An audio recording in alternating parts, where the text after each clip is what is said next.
کبھی تم نے نوٹس کیا، غور کیا کہ جب تم تھوڑی سی ترقی کرنے لگتے ہو تو لوگوں کے دلوں میں تمہارے لیے تنقید کیوں آ جاتی ہے؟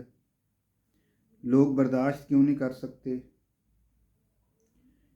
تو ہم بات کریں گے کہ یہ تنقید کیوں جنم لیتی ہے، اس کے نفسیاتی اور سماجی پہلو کیا ہیں۔ تنقید اس طرح ہی ہے، تنقید لفظوں کی بچھاڑ ہے۔ جب آپ کا کوئی دوست آپ سے ملتا ہے اور آپ کو اچھے طریقے سے ویلکم کرتا ہے تو اس کا اچھے طریقے سے ویلکم کرنا آپ کو خوشی دیتا ہے۔ اس کا الفاظ ادا کرنا، خوش آمدید جناب، یہ آپ کے دل پہ مثبت اثر چھوڑتا ہے۔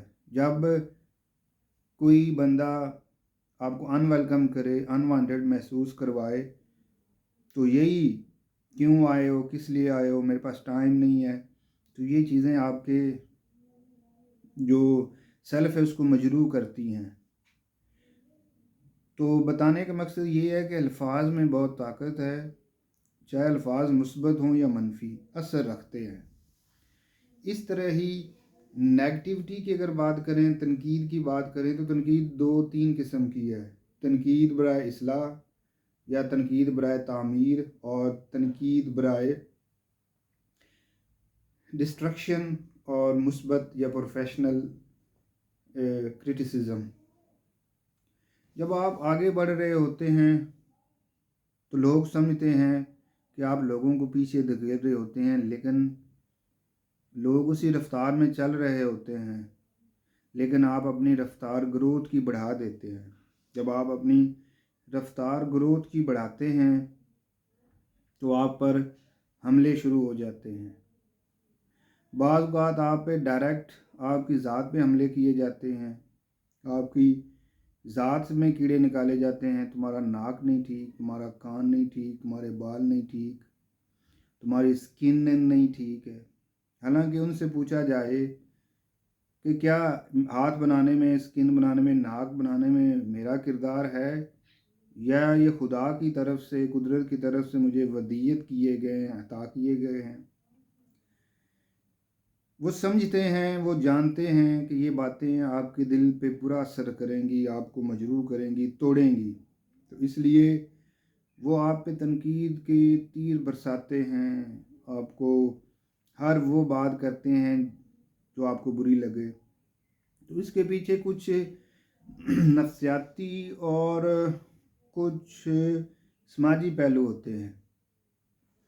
نفسیاتی پہلو تو یہ ہیں: وہ بندہ آپ کی گروتھ سے خوش نہیں ہے، آپ کی گروتھ اسے احساس کمتری کا شکار محسوس کرواتی ہے کہ میں یہ آگے بڑھ گیا، میں پیچھے رہ گیا ہوں۔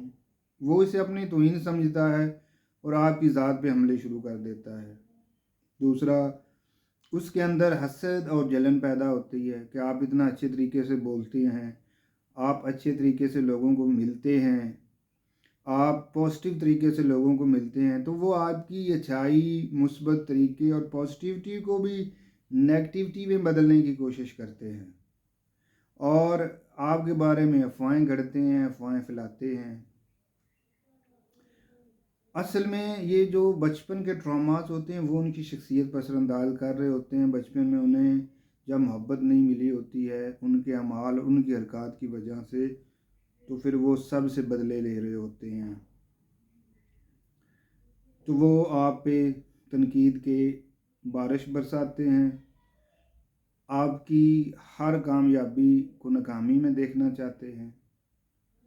اور جب آپ اگر ہم سوشل سیٹنگز کی بات کریں تو لوگ دوسروں کو آگے نہیں دیکھ سکتے، وہ ان پہ بلا وجہ تنقید، بلا وجہ ان کی ٹرولنگ بھی شروع کرتے ہیں۔ بیسیکلی ان کے اندر جو احساس کمتری ہوتی ہے، عدم تحفظ ہوتا ہے، ان کا جو خود کو بہتر نہ کرنے کا عزم ہوتا ہے، یا وہ کسی وجہ سے پیچھے رہ گئے یا وہ کامیاب نہ ہوئے، تو وہ اپنی اس ناکامی کا بوجھ دوسروں پر ڈال کر اپنی جان چھڑوانا چاہتے ہیں، اس لیے وہ غم و غصوں کا اظہار کرتے ہیں اور آپ کی ذات پہ حملے کرتے ہیں۔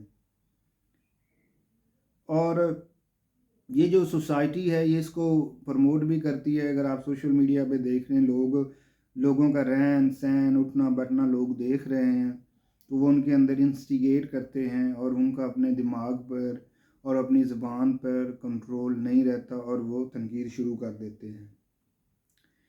اب تنقید کی اگر ہم حل کی بات کریں تو تنقید کا حل کیا ہے؟ تنقید کا حل یہ ہے کہ آپ خاموشی سے سنیں، ان بندوں کے ٹراماز جو ہیں اس پہ رد عمل نہ دیں، جتنا ہو سکے ان سے ڈسٹنس بنائیں، تھوڑا سا فاصلہ رکھیں.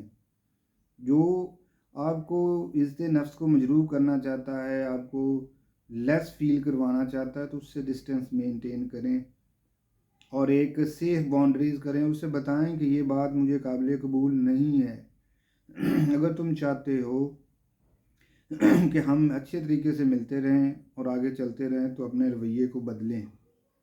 جو آپ کے اندر عدم برداشت ہے اور انسٹیبلٹی ہے اس کو روکیں. یہ میں نہیں برداشت کر سکتا، یہ جو آپ کے اندر عدم برداشت ہے اس کی وجہ سے میں ڈسٹرب ہوتا ہوں. نہ صرف میں اور جو میرے ساتھ لوگ جڑے ہیں وہ بھی ڈسٹرب ہوتے ہیں. اور جب کوئی آپ پہ تنقید کر رہا ہو تو سنیں، ریئیکٹ نہ کریں. وہ چاہتا ہے کہ آپ ریئیکٹ کریں اور ان کے لیول پہ چلے جائیں. خاموشی اختیار کریں، دھیمے پن کا مظاہرہ کریں، دماغ کو ریلیکس کریں. جتنا مرضی کوئی آپ کو انسٹیگیٹ کرنے کی کوشش کریں، سوچیں سمجھیں، دھیما رہیں، ایکوریٹ اور ٹو دی پوائنٹ دیں. یا اگر آپ زیادہ فیل کر رہے ہیں تو معذرت کر لیں کہ میں اس ٹاپک پہ بات نہیں کرنا چاہتا. تو یہ جو آپ کو کم تر جو آپ کو ڈسٹرب کرنا چاہتے ہیں تو ان سے بچیے اور لوگوں کے ساتھ جڑیے. اگر آپ چاہتے ہیں کہ میرے اندر یہ برائی ہے کہ میں بلا وجہ لوگوں پہ تنقید کرتا ہوں، لوگوں کے بارے میں افواہیں پھیلاتا ہوں، لوگوں کے بارے میں افواہیں گھڑتا ہوں اور لوگوں کے بارے میں پروپیگنڈا کرتا ہوں، تو اس سے خود کو بچائیے. یہ پرسنالٹی لیبس ہے اور سیریس قسم کی شخصی فلاز ہیں، شخصی گیپ ہے جو آپ کی شخصیت میں ہے. اس کو بہتر کریں. اس پہ لیکچر سنیں، یوٹیوب پہ دوستوں سے کنسلٹ کر لیں اور اس سے نکلنے کی کوشش کریں. جب آپ فیل کریں کہ میرے اندر یہ نیگیٹو فیلنگز آ رہی ہیں، سمجھیں کہ آیا کہ یہ واقع ہی رد عمل ہے یا کون سا چیز ہے جو مجھے ڈسٹرب کرتی ہے جس وجہ سے میں ڈسٹرب ہوتا ہوں اور میں خود پہ کنٹرول کھو دیتا ہوں. اس بارے میں سوچیں. لوگ آپ کے مسائل کے ذمہ دار نہیں ہیں، اپنے مسائل کے آپ لوگ خود ذمہ دار ہیں. اگر کوئی گروتھ لے رہا ہے، کوئی آگے بڑھ رہا ہے، کوئی ترقی کر رہا ہے، کوئی اپنی شخصیت کو بہتر کر رہا ہے، کوئی اپنے بول چال کو بہتر کر رہا ہے، اگر کوئی اپنے ریلیشن شپس کو بہتر کر رہا ہے تو یہ آپ کا میٹر نہیں ہے. آپ اپنے اندر مثبت تبدیلی لائیں اور آپ بھی آگے بڑھیں. لیکن جب آپ کے اندر عدم برداشت ہوتی ہے تو یہ نہ صرف آپ کے لیے بلکہ آپ سے جڑے لوگوں کے لیے بھی باعث شرمندگی بن سکتی ہے. تو آج کے لیے اتنے ہی، باقی باتیں پھر سے ہی. Thank you.